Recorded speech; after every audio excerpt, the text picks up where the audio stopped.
So if you've been watching my channel, you've probably noticed that it's been quite a while since I've gone out plein air painting. And that's for a couple of reasons. The first one is that it's been very hot. It's been like consistently almost in the 90s, and it's been very humid. Though it has been getting cooler, it's still kind of hot. The next one is that I've been trying to look for newer spots to paint so that I'm not giving you guys the same videos over and over and over again.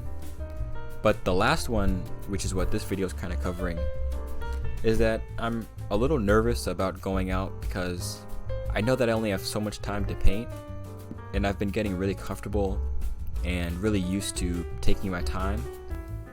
So when you're out plein air painting, you'll probably have a good 15 to 30 minutes, if you're lucky, of consistent light.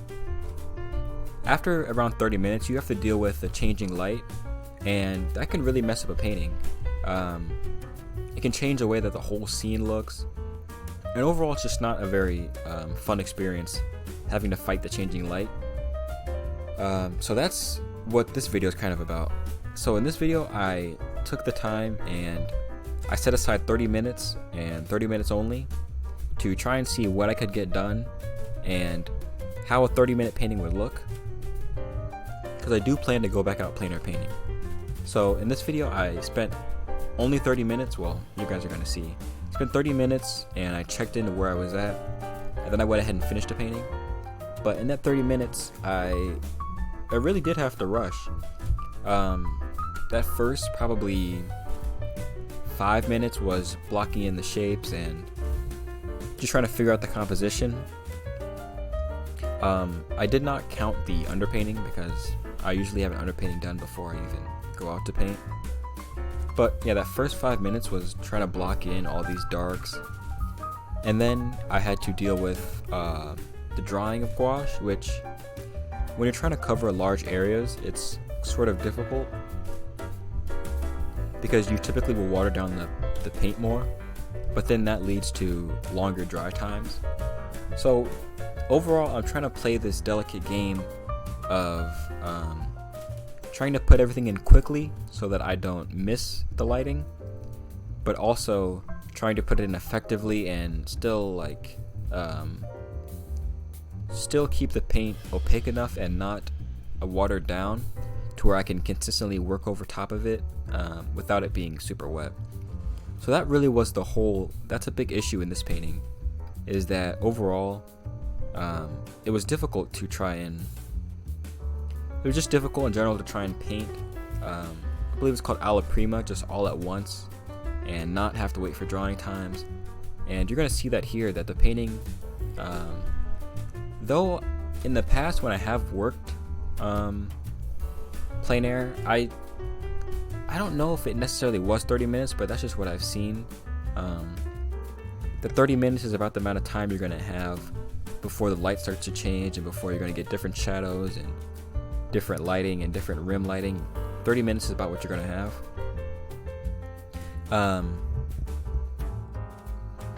Yeah, I forgot what I was saying. I think I was just saying that I was having a lot of issues with trying to get this painting going and trying to work around the drawing times that gouache has. But overall, I think that you're gonna see this painting is actually not too bad. And the other thing about this painting is that I am working on an A5 size paper rather than A6. So I got this as a gift from my dad, so I really wanted to use it. Because he doesn't know much about like what supplies I use, but he got me a pretty good paper pad, or a pretty good sketch pad. So I wanted to use it, and it worked really good. But the point is that I'm using an A5 when I typically use A6 for plein air, because it's smaller and I can work quicker. And so I think that this will actually translate better, or this practice will actually help me a lot when I go back to painting A6, which is 5.5 by 3.5 inches, as opposed to what I'm using here, which is an A5, which is like 5.5 by 8.5, so it's a little bigger. But I think when I go back down to A6 and I go to plein air, I'll have a better experience, and I'll actually be able to get a painting done in under 30 minutes. And so here I finished the painting. This is what it looked like at 30 minutes. And then I do go ahead later, but this is what the painting looked like at 30 minutes. So it's not, I mean, it's readable, but it's very messy, and you can tell that the opacities are kind of messed up, and some of the stuff just didn't look right.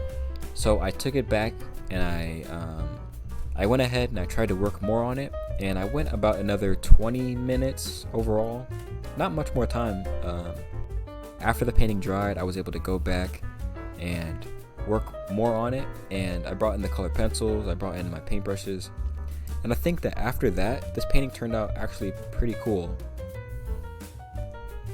So overall, if you want to go ahead and try this, I think this is a great way to ease yourself back into plein air, because it can be kind of a big step to just jump back into painting outside. But this is a great way to go ahead and try it. Just get 30 minutes of your time and try and paint all that you can in 30 minutes. And if you're not happy with it, you can keep going, and just try and keep track of how long you're taking. If you enjoyed this video, go ahead and subscribe and like if you want. And the top video here is going to be a video that YouTube thinks you would like, and the bottom video is going to be a video that I think you would like if you enjoyed this one. Thanks for watching. See ya.